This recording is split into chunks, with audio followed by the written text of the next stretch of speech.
I am convinced that we in America have lived through an anomaly of Christianity.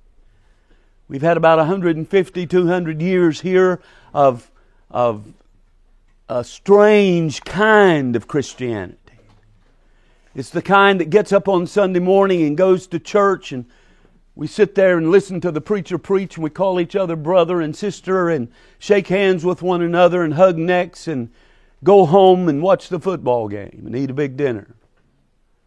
And if we're really dedicated to the Lord and really sacrificing for Christ, we'll get up maybe and go to the evening service.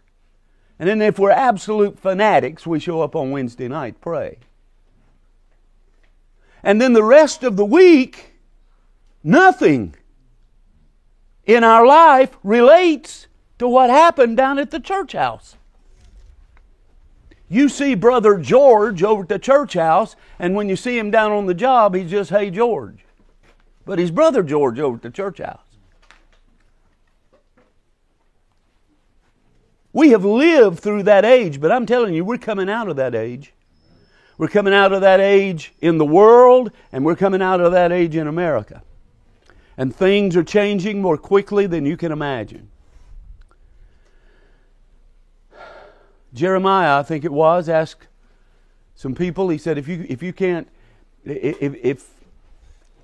you're having trouble when the streams are low, what are you going to do when the Jordan floods? What are you going to do when the horsemen come? If the footmen bother you, what are you going to do when the horsemen come? Listen to me, fellas. I'm saying this to you. It doesn't matter how you feel. It doesn't matter what you think. It doesn't matter what the devil throws at you. It just doesn't matter. It doesn't matter. Get off your feelings. Quit petting yourself. Quit thinking about what a rough time you're having. And think about what a rough time some other brothers are having. And go somewhere and bury your face in the sand and weep for them. I'll tell you something.